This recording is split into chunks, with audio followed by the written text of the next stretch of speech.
Majority of Americans support increasing U.S. military presence near Taiwan. Mortally wounded, Russian despot could launch Stalin-style purge. Putin blasts Wagner, traitors, after Prigozhin denies coup plot. Crowds cheer Wagner troops in the city of Rostov-on-Don. Honduras brings in curfews after night of violence. Greek conservatives win as mandate for reform. South Korean airlines cut flights to China amid lukewarm demand. North Korea holds rallies denouncing U.S.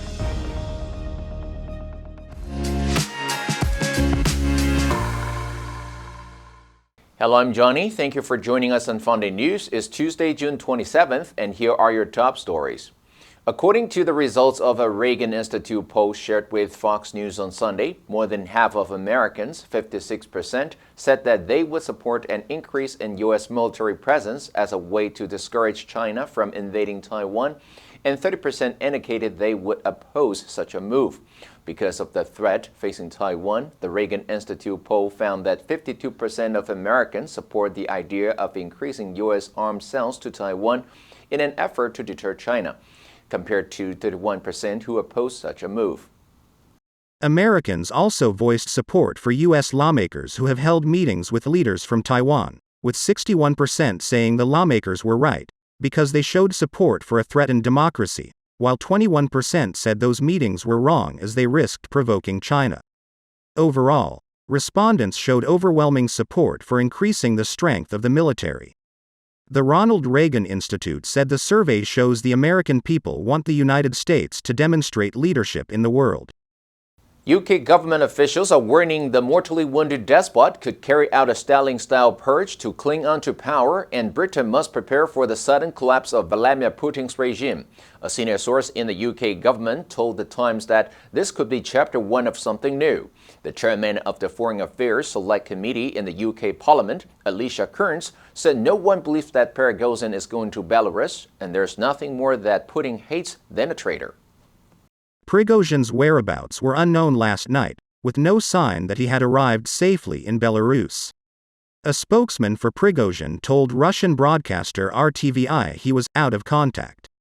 U.S. Secretary of State Antony Blinken said he didn't believe, "We've seen the final act," in the Wagner-Putin rebellion. Blinken suggested that the whirlwind 24-hour mutiny led by Yevgeny Prigozhin showed real cracks in Putin's hold on power. Putin addressed these issues during a nationally broadcast speech late on Monday night. Bloomberg reported that on Monday, Vladimir Putin condemned leaders of the Wagner mercenary group as traitors to Russia in a late-night speech to the nation, his first public comment since the mutiny that posed the most serious threat to his nearly quarter-century rule. Putin said the organizers of the rebellion betrayed their country and their people, and betrayed those who were dragged into the crime, lied to them, pushed them to death under fire. However, Putin didn't mention anyone by name in his speech. К личному составу вооруженных сил, правоохранительных органов и специальных служб. Putin spoke hours after Wagner leader Yevgeny Prigozhin said he wasn't trying to oust Putin's government in an 11-minute audio message on his press service's Telegram channel.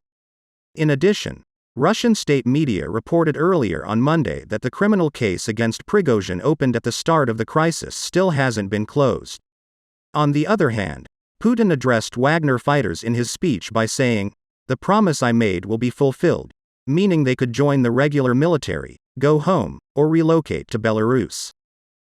Wagner Group fighters were cheered by the public as they withdrew from the Russian city of Rostov-on-Don overnight and headed back to their field camps. But their leader, Yevgeny Prigozhin, has not yet appeared in Belarus. The mercenary group's chief reached a deal with the Kremlin after an extraordinary sequence of events that saw his troops claim Russian cities Rostov-on-Don and Voronezh, home to Russian nuclear weapons, and then begin their march on Moscow. Videos posted on Russian messaging app channels from Rostov-on-Don showed people cheering Wagner troops as they departed. Some people even appeared to run to shake hands with Prigozhin, who was riding in an SUV. The brief revolt was documented by audio and video updates from Prigozhin, but he appears to have gone silent since agreeing to turn back from Moscow. Wagner Group soldiers, under the command of Prigozhin, moved unimpeded into Rostov-on-Don and advanced to within 120 miles of Moscow.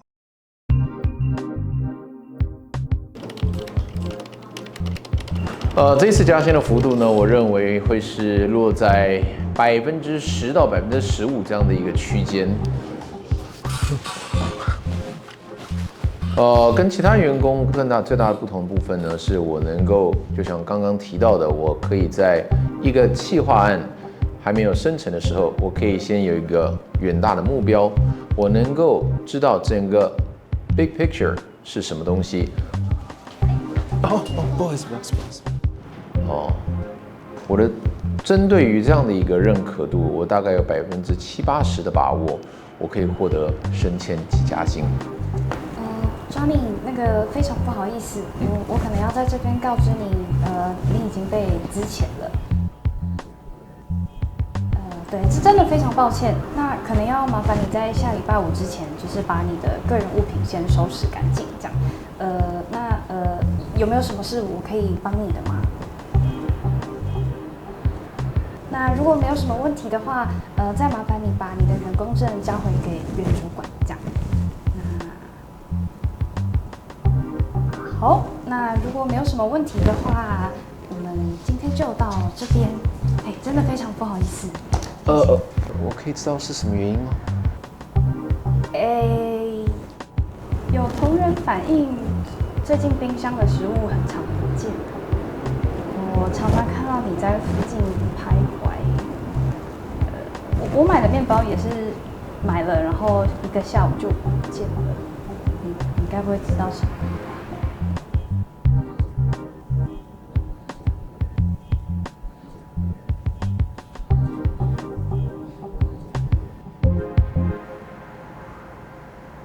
我不知道。What we do, master your English and become irreplaceable in the workplace. Join Funday now. No matter your English level, we can help you elevate your competitiveness. Funday. The president of Honduras, Xiomara Castro, has declared an immediate curfew in a town where 13 people were shot dead last Saturday. She described the killings in a pool hole in Chomola as a brutal and ruthless terrorist attack. The victims, who were at a birthday party, were 12 men and 1 woman. Separate murders in the northern Sula Valley region brought Saturday's death toll to at least 20 and are thought to be linked to drug trafficking gangs. Starting last Sunday, there has been an active curfew from 2100 to 4 o'clock, which will run for at least 15 days. It will be extended to nearby San Pedro Sula, the Central American country's second-largest city, on the 4th of July. President Castro said the measures were being put in place in response to the brutal and ruthless terrorist attack by hired killers trained and directed by drug lords in the Sula Valley. The president said, multiple operations, raids, captures and checkpoints are initiated. Greek conservative leader Kyriakos Mitsotakis has trounced his centre-left rival in the second election in a month and said he has a strong mandate to move faster on the path of change. His New Democracy Party won 40.5% of the vote, almost 23 points ahead of Syriza, with most of the votes counted. He beat Syriza in May, but called new election in a bid to win a majority. He told delighted supporters in Athens, ND is today the most powerful center-right party in Europe. Mr. Mitsotakis is credited with successfully returning the Greek economy to stability and growth after a severe debt crisis and 3 international bailouts. Although many Greeks are struggling with the cost of living crisis, voters chose to stick with the party promising lower taxes and improved public health care. Mr. Mitsotakis said he could not promise miracles, but that New Democracy had high goals to transform Greece through better public health services and education. South Korean airlines have decided to downsize the number of routes between South Korea and China during the summer peak season, following less than expected passenger demand for traveling between the two countries. Korean Air said it will stop the operation of routes between Gimpo International Airport and Beijing from August 1st to October 28th, while its routes connecting Incheon Airport and Xi'an will also be suspended from August 9th to October 28th. Korea's second largest carrier, Asiana Airlines, also said it has suspended flights on the Incheon-Xi'an route since last Tuesday. The airline is considering reducing flights between Gimpo and Beijing from July 6. The Incheon-Shenzhen route will also be suspended starting July 8.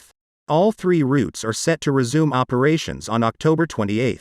The suspension of major flight routes comes as demand from South Koreans to travel to China has plunged as the number of Chinese passengers flying into South Korea decreased.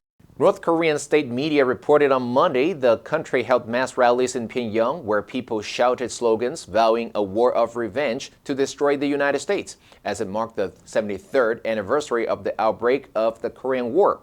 North Korean state news agency KCNA reported about 120,000 working people and students took part in the rallies held across the capital on Sunday.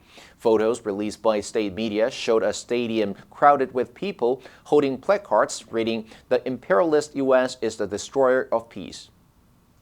Sunday's anniversary came amid concerns Pyongyang could soon conduct another launch of its first military spy satellite after its first attempt ended in failure on May 31. Nuclear-armed North Korea has been testing various weapons including its biggest intercontinental ballistic missile, ramping up tension with the South and the South's main ally, the United States. North Korea said the U.S. was making desperate efforts to ignite a nuclear war, accusing Washington of sending strategic assets to the region. Now let's delve into the news of South Korean airlines cutting flights to China. Number 1. Downsize. 公司企业等裁员精简. American manufacturing organizations have been downsizing their factories. Number 2. Peak. 顶峰高峰. She's at the peak of her career. Number 3. Route. 路线路途. Which is the best route to take? And that's all for today's Funday News. Be sure to tune in to Funday News from Monday to Friday and click the link below to join Funday for free. I'm Johnny Wu, your host. I'll see you next time.